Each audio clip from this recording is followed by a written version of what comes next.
Thank you, Mr. Chair, wonderful members of the Environment and Transportation Committee. I know that this bill is one that we have a lot of testimony on today, and I'm going to say to everyone testifying on this bill the same thing I said earlier when I had the honor of opening these presidings, that if you really aren't adding anything new to the testimony that we're going to hear today, then just say I agree with that very strongly. However, everybody does need to be heard. So that's just on behalf of my colleagues here, because I know there are 16 people on the list to testify on this bill. So for the record, Delegate Michelle Guyton, Baltimore County District 42B, and I'm going to make this very clear. I know that we have all, myself included, gotten a lot of different messages about this bill, which is House Bill 912. This is all this is what it's about. I'm going to make it very simple. We all know that feral groups of community cats live among us. Okay. We all know that feral groups of community cats that go unneutered and unvaccinated continue to repopulate, and they can be a danger both to wildlife, they can be a danger to pets, particularly if unvaccinated, and to the environment. Okay. We know this all to be true. The bill that is before you is one option, one tool in a toolbox with other options, and none of those options are going to be criminalized today, that will help us solve those problems. Right? We do know that there are many organizations, and you're going to hear from some of them today, that are nonprofits generally, who do go out, and what they do is they trap humanely, they take the cats to the veterinarian to have them neutered, and then when they are well enough, they release them back into the community. Not only are they neutering the cats, they're also vaccinating the cats, and I think in most cases also tipping the ear of the cats so that people will know these are cats that have been treated. These cats are being taken care of. They've been vaccinated. There is another way of taking care of cats in the community that people don't want to run rampant, and that is to euthanize them. That is really, in my opinion, the only other viable option to the solution that you're going to hear today. And I do want to point out again that not only is trap, neuter, and return a much more humane option, it's also more effective than just doing nothing, which is also an option that you'll see in a lot of the letters that went out to you. Out of Maryland's 24 jurisdictions, 7 of them specifically allow and have plans in place with varying and inconsistent terminology. They do allow this process. They protect community cat givers who are working with the nonprofits or on their own so that they can trap, neuter, and release the cats back into the community. 8 jurisdictions, including many of ours, have no rules on this at all, and yet they do have TNR organizations already working within them. The problem with that is these folks could legitimately be charged with a crime after they trap, they treat, and it's this last part, releasing back into the community, that's actually not legal. It's considered abandonment of an animal, which makes a lot of sense if you're collecting a whole bunch of pets and you're throwing them on the side of the road. We never want to see that. But that is not what these groups of people are doing. They are taking care of these animals. I also want to point out that in Montgomery County, it's incredibly inconsistent because Montgomery County doesn't protect as a whole this process. However, Rockville has already passed its own law that was championed by one of our colleagues when she was on the city council there. And she's very happy with how that has turned out. And that's Julie Polakovich-Carr. So it's time to allow people to continue this compassionate approach without being afraid of retribution. Again, it does not limit the option for euthanasia of these cats. I am an animal lover, so I wouldn't mind seeing that, but that's not what this bill does. In fact, it gives us another way to control the populations to make sure that the cats that are already living among us, not adding more of them, but already living among us, are controlled and are healthier. So for those reasons, I would ask for a favorable report on House Bill 912. And happy to answer any questions. Yeah, go ahead. Yeah. Hello, I am, I'd like to thank Chairman Corman and members of the committee for another opportunity to speak today, as well as Vice Chair Guyton for sponsoring this bill. For those of you that don't know, I am Ashley Nichols, a practicing small animal veterinarian and board member of the Maryland Veterinary Medical Association. And on the behalf of the association, we urge a favorable vote on HB 912. I have almost 2 decades of personal experience with the benefits of TNR, trap, neuter, and return, participating in the management of cat colonies both in the U.S. and internationally. While there's opposition to cats living outdoors and TNR program, my experience is that no matter what we do, they're going to be there. TNR is a proven humane option that allows these cats to live. The alternative is lethal depopulation, which studies show fails to provide cost-effective, sustained population management. Where TNR has shown in the state that there is reduced euthanasia of cats in multiple Maryland shelters by over 70%. The key is the volunteers, and that is the caretakers of these communities. They are the ones who provide the cost effectiveness and ensure the care, not only veterinary, but basic needs to survive. They're not abandoning these cats, but returning unadoptable cats to their home. They should not be in fear of getting a legal misdemeanor charge. Lastly, there are multiple national and international management programs which demonstrate that these colonies actually benefit urban communities, particularly through pest control. For all of these reasons, I urge a favorable vote on HB 912 to protect and ensure sustained humane management. And additionally to the written testimony I've provided, I can provide a list of peer review studies to prove all of these points, as well as opposition counterprove those as well. Thank you. Good afternoon, Chair Corman, Vice Chair Guyton, members of the Environment and Transportation Committee. My name is Corinne Julian. I'm the Program Communications Officer for Alley Cat Allies. On behalf of our many supporters in Maryland, I testify as a proponent of House Bill 912, or Ash's Law. Alley Cat Allies is the leader of the global movement to protect cats and kittens. As the leading advocacy organization for cats, we work with lawmakers, shelters, and the public toward humane laws and policies that serve the best interests of cats and the communities in which they live. We are really grateful for the privilege to work with Vice Chair Guyton in support of this historic bill. Ash's Law, if passed, would be the first comprehensive law providing statewide protections for trap, neuter, return, or TNR. In enacting it, Maryland will save countless cats and support and inspire the people caring for them and improving their communities every day. TNR is the only humane and effective approach to community cats, or unowned cats who live outdoors.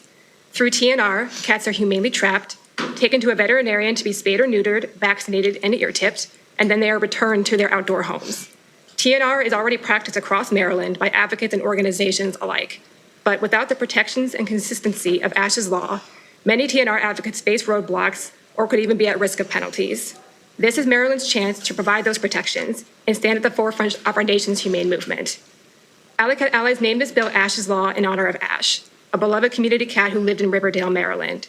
In 2016, Ash and her young kittens were taken from their outdoor home and impounded in a shelter. Ash spent her final day confined in a cage. She and her kittens were killed less than 24 hours later. Ash's story exposes the consequences of inconsistency in humane policy. In ratifying TNR, Ash's Law will stop the killing, support those caring for these cats, and bring Maryland communities together in life-saving action. And so, Alley Cat Allies respectfully urges a favorable report of House Bill 912. Thank you for your time. Good afternoon. Thank you so much for giving me the opportunity to testify today on Bill 912, and thank you to Delegate Guyton for putting this forward. I am with the organization called PAWS, which is the Professional Animal Workers Society of Maryland. I am also the Community Care and Advocacy Director with the Maryland SPCA. We are all in great support of this bill, but we do want to request one amendment. On line 19, we would like that change to unless veterinary care is required or the area has been deemed unsafe for return. There is always a concern within our shelter community that if it's not safe to return that animal, what do we do then? We don't want to get in trouble for not being able to do that. And a great example is just last week in one of our local shelters, somebody had told us that if we returned those cats, they would shoot them. That's not a safe place for those cats to return. We want to make sure that we are following the law and that we are doing what is in the spirit of this bill. We would do our best to rehome that community cat into a different colony if possible, or to a barn or somewhere where it would be safe. We ask for a favorable report. I'm not going to say what everyone else has said because we are very much in support of the bill. Thank you very much. Good afternoon, Chair Corman and members of the committee. My name is Katie Haynes, and I'm also with the Maryland SPCA as Assistant Director of Community Care and Advocacy. The Maryland SPCA is in support of House Bill 912 with amendments. I also don't want to go into everything that everyone has just said, but I do want to give a little snapshot of why this bill matters so much to the Maryland SPCA and shelters. In 2025, we took in 1,071 kittens and 1,352 cats. In our warmer months, we take in what we call mega transports of kittens from other shelters, which looks like 8 to 10 litters, about 40 to 50 kittens, to relieve some pressure on those shelters that are seeing higher numbers of cat intake than we are. Our community cat caretakers are practicing TNR and caring for those community cats and preventing thousands more animals from entering the shelter system to begin with. We want that to continue, and we really want to make sure that community cats are a part of the Maryland stance, that we support that. Thank you. Great, thank you for to the delegate in the panel. We'll start with Delegate Baylor. Thank you, Mr. Chair. Thank you, Delegate, for the bill. My understanding, Anne Arundel has a TNR program, and it's working really great.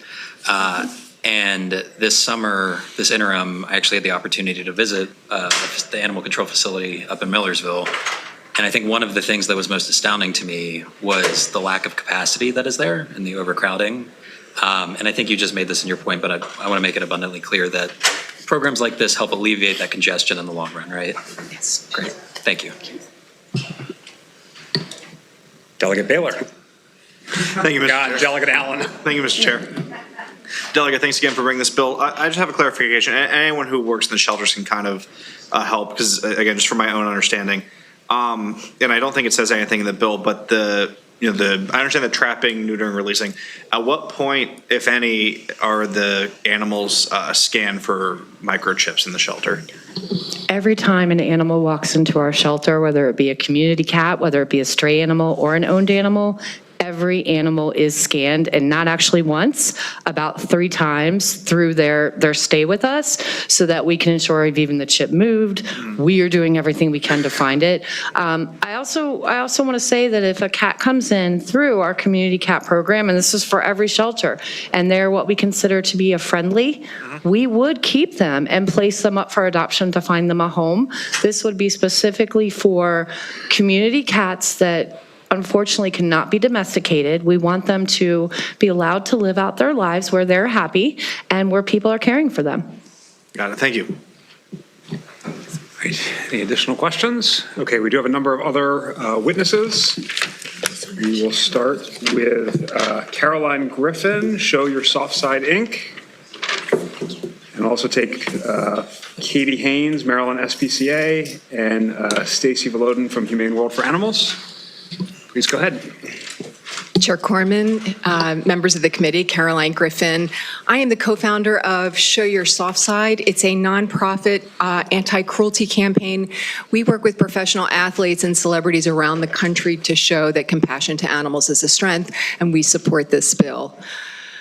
Ironically enough, yesterday was World Spay Day, and there was a lot on social media about this very issue. And I think the most effective message I saw, it was an image of a community cat, and it had the question, how can one person save 100 cats? And the answer was, it's easy. you spay one. And I think that speaks to the power of TNR and why this bill is so important. I live in Baltimore City. We have had regulations in place since 2009, making TNR the preferred method of managing community cats. And our open admission shelter, Barks, has seen a 75% reduction in feline euthanasia and a 50% reduction in feline intake. And we see the same at Show Your Soft Side. We had a TNR clinic on Sunday, and we have a street cat medical fund that provides medical care for community cats that are sick and injured. And sadly, what we are seeing, and Ms. Flory sort of alluded to this as well, we're seeing a lot of friendly cats on the street. And I think it's a function of so many people sadly abandoning their animals for a variety of reasons. We work with rescue partners to rehome those animals, and all these efforts are stabilizing the population, reducing intake and euthanasia at shelters, which I think actually reduces the burdens on taxpayers with fewer animals coming in. It also supports the caretakers who are caring for these animals. So we would also urge a favorable report. Thank you. Hello, esteemed committee, Chair Corman, Vice Chair Guyton. My name is Stacy Volodin. I'm the Maryland State Director for Humane World for Animals, formerly called the Humane Society of the United States, here on behalf of our supporters across the state. You have already heard all of the details in my testimony, basically, but I do want to highlight that there are similar, not exact, but similar bills that have been passed in other states. This is a much broader bill, which we are in full support of, but we like hearing that other states have passed somewhat similar legislation. These states include places as diverse as South Dakota, Texas, Rhode Island. And I did want to hit on one thing. Humane World for Animals is favorable with amendments in support of the professional animal workers of Maryland with whom you have heard from. They are the experts on the ground that deal with the practicalities of this issue, and I urge your support. They have seen things that we could not even imagine, and there are bad actors out there that we do want these cats protected from. And with that, I urge a favorable report on House Bill 912 with amendment. Thank you. All right, thank you both. We have a number of virtual favorable witnesses. Dana Marie Pinella, Alley Cat Allies.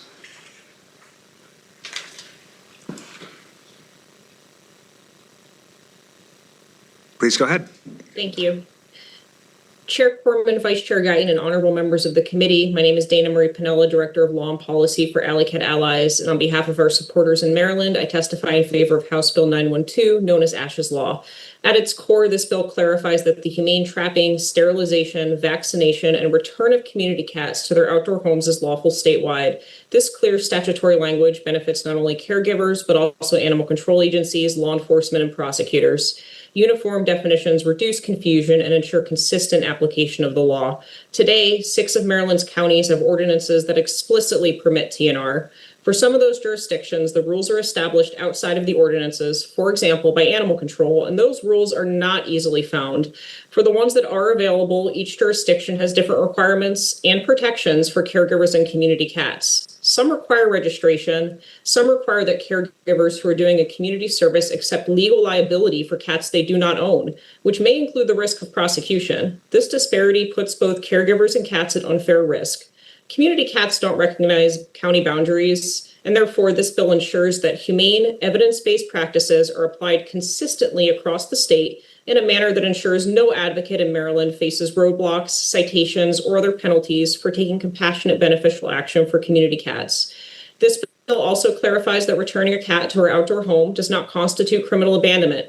This clarification is both narrow and necessary. It does not weaken Maryland's animal cruelty statutes in any way. Similarly, the bill does not eliminate local enforcement authority or private property rights. The bill simply establishes a much-needed statewide baseline recognizing TNR as lawful. Ash's Law creates uniformity across the state, ensuring not only that TNR is permitted, but that community cats and those who care for them are protected. For these reasons, Alley Cat Allies urges a favorable report. Thank you for your time. Thank you very much. We'll turn to Lisa Radoff, Maryland Votes for Animals.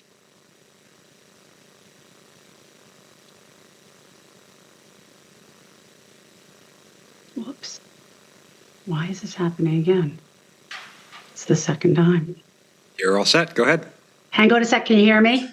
We can hear you. Okay. All right. Hello, everybody. Apologies.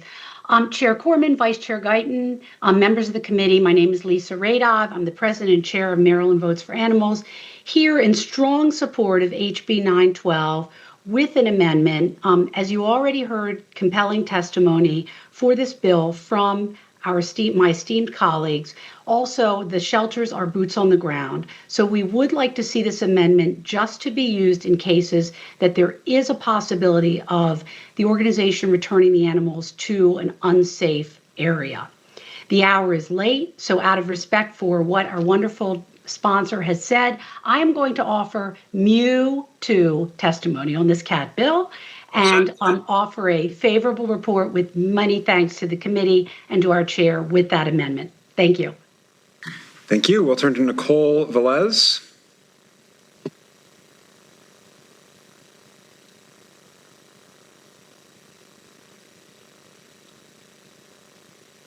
Nicole Velez. Good afternoon. I'm Nicole Velez, and I live in Capitol Heights in Prince George's County. I've been a caregiver here since November of 2022.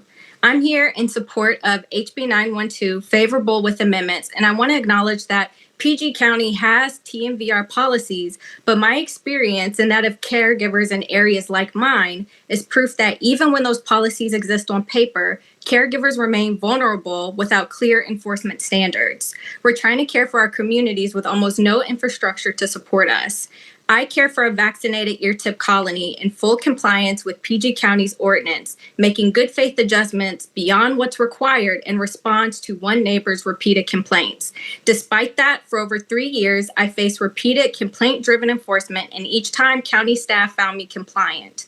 And yet earlier this year, a code inspector threatened my landlord with a citation. When I asked how I violated the animal control ordinance, the inspector admitted he had never read the section addressing ear-tipped free roaming cats and said the county would be well within the right to cite the owner if the feeding continues to be a nuisance. No code section, no objective standard, no evidence of a violation. So I filed an MPIA request, and the DPIE's response stated no responsive documents, and no open violations. 3 years of inspections, a written threat, and no official record to review with no way to defend myself. That is the gap HB 912 must close. My situation is a preview of what caregivers across Maryland will face without protections. HB 912 is a good foundation, but without amendments addressing enforcement standards, documentation requirements, and caregiver protections, compliant caregivers will remain vulnerable regardless of the law. I urge you to pass ASH's law with amendments, not just for the community cats, but for the caregivers who show up every day to care for them. Thank you. All right, thank you. We'll turn to our unfavorable testimony. We'll start with the Maryland Association of Counties.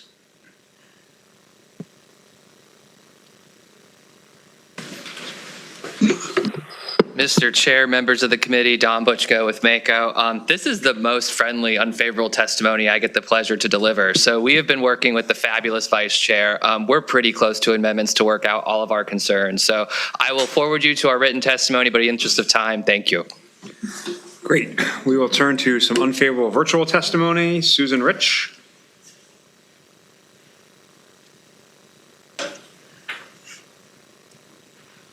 Hello? Hello, please go ahead. Yes, good afternoon. My name is Susan Rich. I've worked for several animal protection organizations over the past 30 years and as a volunteer led successful efforts to ban dog chaining and disallowing keeping pets outside during weather emergencies. I live in Wheaton, Maryland, a lower to middle income neighborhood, which is a hot spot of stray cats. And over the past years, I have trapped and brought over 100 cats and kittens to the shelter or found homes for them. Can you hear me okay? We can hear you fine. Please continue. Okay. The past few weeks with freezing temperatures and snow have been hell. Now, okay. Sorry. And much of this is due to the well-intentioned but misdirected efforts of TNR advocates who have forced these cats, many of them social, to struggle to survive outside. Many don't. My introduction to TNR came several years ago when I found out that 3 stray cats I took to the shelter had been released to the group that is spearheading these efforts to weaken our anti-cruelty law. The group told me, the cats didn't need a caretaker. They could eat rats and mice and find shelter in the sewers. I filed a legal complaint and the shelter stopped giving them cats. And I found the cats loving homes. You could say I'm a TNR follow-upper as recently as the night before the snowstorm hit a few weeks ago. So it was with great sadness I learned of this bill, which is nothing more than an attempt to let the TNR folks evade a long-standing law meant to protect both cats and the public. Don't be fooled. This is nothing more than an attempt to evade accountability and outsource the care and possible euthanasia of cats for whom there may not be homes. Great. Susan, thank you so much for your testimony. We'll move on to Rachel Bellis with PETA.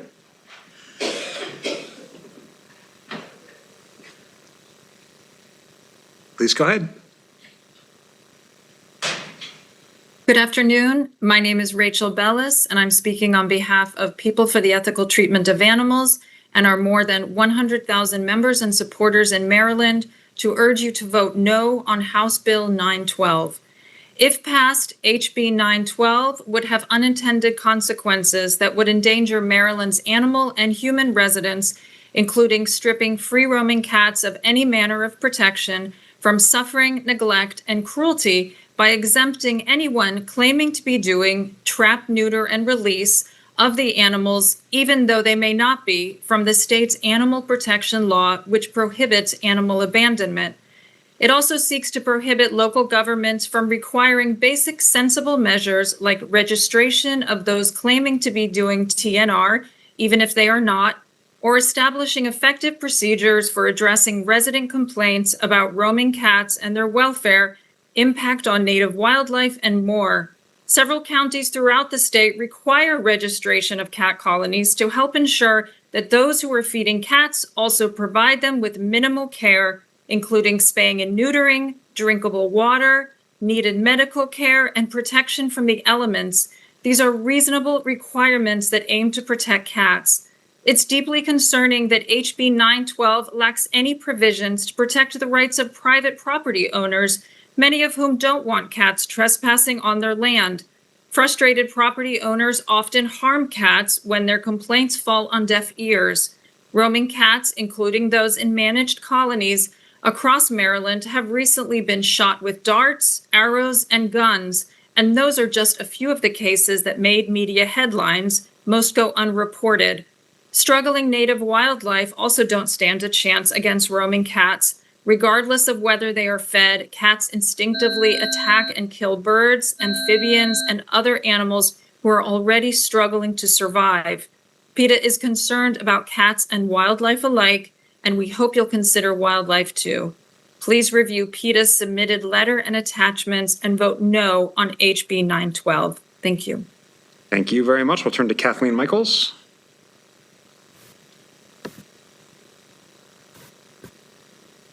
Thank you. Can you hear me?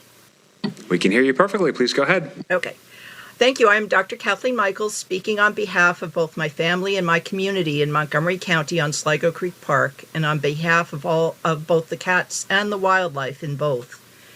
We urge you to please oppose Bill HB 0912 as written, as well-intentioned but counterproductive legislation. It would preempt localities attempting to better protect homeless cats, native wildlife, and human health. I love animals and have had rescue cats as pets all my life. My sister is a committed lifelong volunteer at animal and wildlife shelters and has frontline experience with abandoned cats outdoors and in. Cats are not wildlife here. They are pets of humans, and so humans are responsible for both their protection and the protection of native wildlife from them. More regulation for protection of cats is needed, not less, imposed by the state. Registration of colony feeders is one such common sense requirement that this bill prevents. Today, I will just quickly give you some of my neighborhood's experience, which exemplifies the problems that this legislation would just codify. In spite of volunteer TNR organizations working with the county, over the past 8 years or so, my neighborhood has been overrun with abandoned, sick, injured, and dead cats because of supposed caretakers who do nothing more than putting out food for the cats, attracting more and more cats. The volunteer TNR organization, which the county referred us to, did some trapping several years ago, but the population of abandoned, roaming, sick cats and their offspring just keeps growing. I trapped and transported about a dozen to the county shelter myself before finding that most had been released to the TNR group using the well-intentioned neighborhood caretaker / feeder as the release site, and seeing most of them back in my yard in frigid weather. We had to fight just to get some shelter for them at the supposed caretaker site. A number of individuals and organizations would be happy to work with the bill's sponsors to create a bill that would better protect cats, wildlife, and humans. Maryland's homeless and neglected cats need you. Please oppose Bill HB 0192 as written. Thank you for your willingness to act and your compassion for all creatures. Thank you. We have a question from Delegate Allen. Thank you, Mr. Chair. I guess my question is for the representative from PETA, if you're still there. Wonderful, thank you. I mean, my question is, I hear all your concerns, and honestly, they're concerns I share as well, just about, community cats and feral cats in general. So my question really is what is the alternative? What is the alternative to TNR that we think would really address those concerns? Well, I think, our concern is that the language as written, it's taking protections away from cats that already seem to be at the state level. We see this a lot in the Hampton Roads area where PETA has its Norfolk headquarters. People who are very well intentioned start feeding cats. More and more cats come, and if there's no sort of registration with animal control, if animal control isn't able to go out and check on the colony to make sure that caretaker is doing everything that they need to do, it's the cats that suffer. If they aren't providing spay neuter, the cats are just reproducing. We see cats who have been hit by cars, who have been attacked by other animals, who've been attacked by humans, out in all extreme weather. Cats are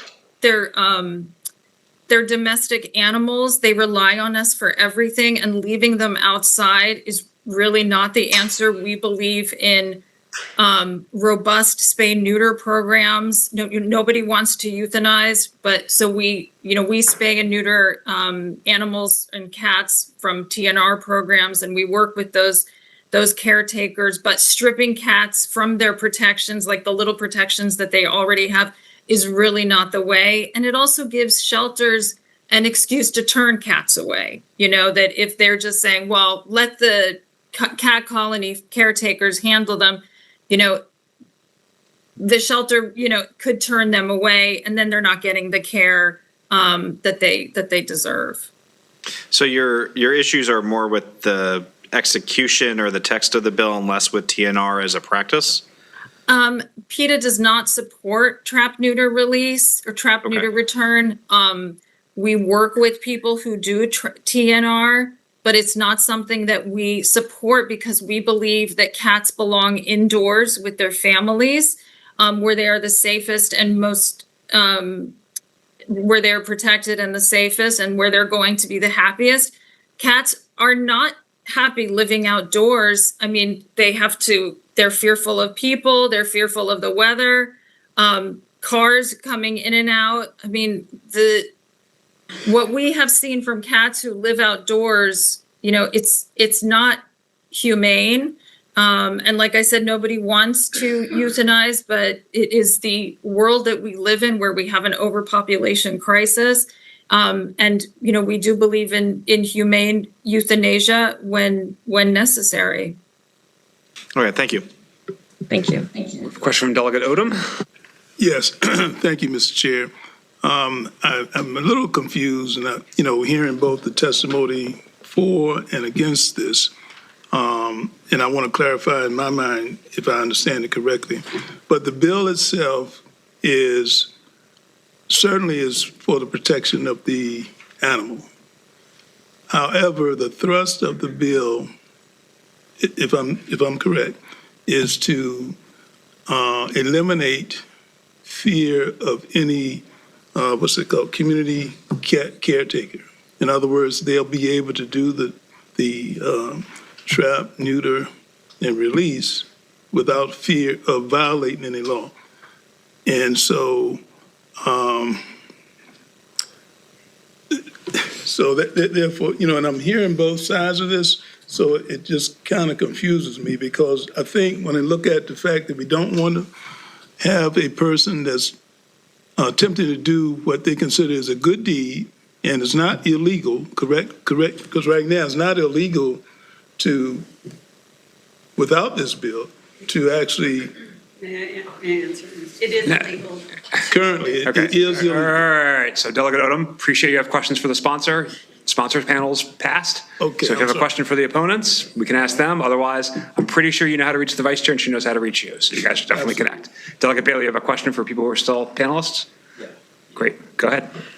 I have a question for the representative from PETA, and I want to echo Delegate Baylor's questions as well. I'm struggling a little bit just to understand exactly the opposition. I recognize, and I think a lot of us recognize, the concerns that are present with cats in the wild, right? The effect on bird populations, all of that, and everything in between. But is it really the position of PETA that TNR programs are not as valuable as euthanasia? I think that was the final point that you made. And I'm trying to grapple with that a little bit. So I think that we would be more supportive if there was language in there that offered more protections to the cats, that held caretakers accountable, because it seems that right now caretakers aren't accountable. For example, we have a city in Hampton Roads. They have a TNR ordinance where if you want to be a caretaker, you have to register with the city and you have certain obligations. And so animal control knows who's taking care of what cat colony. And the idea is always to reduce the number of cats. It's not for the colony to get bigger. And so I think if there was language in there like that, we would be more supportive. But we also want to protect homeowners, people who are feeding cats next to their home. They may not want those cats in their yard. We have seen so many residents reaching out to us because their neighbor feeds several cats and the cats come into their yard, and so they can't go in their yard. The food attracts wildlife. The cats get into fights. The cats die. Wildlife dies. It becomes this big issue, and then people take matters into their own hands and they, could harm the cats. And so we would want to see protections for homeowners and more accountability for those who would be managing these cat colonies. Thank you. I appreciate that. Thank you, Mr. Chair. Okay, we have informational testimony virtually from Kurt Schwarz with the Maryland Ornithological Society. Okay. I'm sorry, I got to get my thoughts together here. My name is Kurt Schwarz. I live in Columbia, Maryland, and I am here on behalf of the Maryland. Oops, unable to start video. Okay. No, we can hear you. Please continue. Yeah, I'm sorry about that. The Maryland Ornithological Society, for which I am the Conservation Chair Emeritus. We are an all-volunteer organization of 2,500 members dedicated to the study, enjoyment, and conservation of birds and their, their habitats. MOS does not endorse the policy of trap, neuter, and release. It is bad for cats, birds, and wildlife, as well as public and wildlife health. We do support trapping, neutering, and adoption. While we do not support this bill, we will not oppose it either. We thank Delegate Dick Guyton for her challenge to us to provide amendments.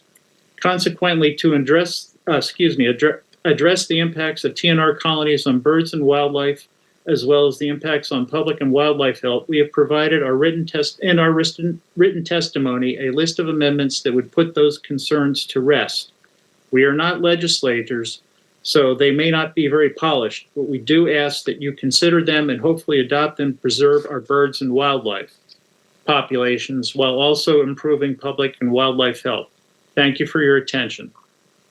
Thank you very much. That can, sorry, we have a question from Delegate Boyce. I'm sorry, Mr. Chair. I just want to be clear with the gentleman that just spoke in the opposition.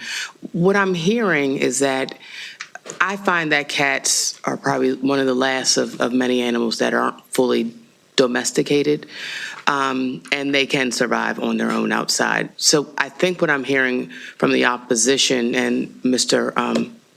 I forgot your name, I'm sorry, Schwartz, you did the informational testimony, is that you are looking for cats to be domesticated. And so you're looking, sir?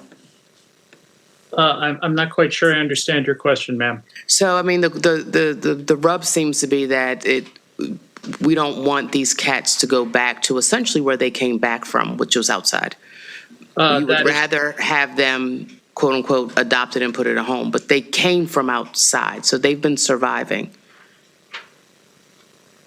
So what I'm hearing is that we want to just domesticate, and we want all these cats that are essentially outside, eating the food from the neighbors being fed. We want them adopted. Ma'am, I would refer you to our written testimony, please, where we list a couple of things that we think will answer those concerns. Okay, I was hoping you would just answer it, but thank you. You're welcome. Okay, that concludes the bill here in House Bill 912.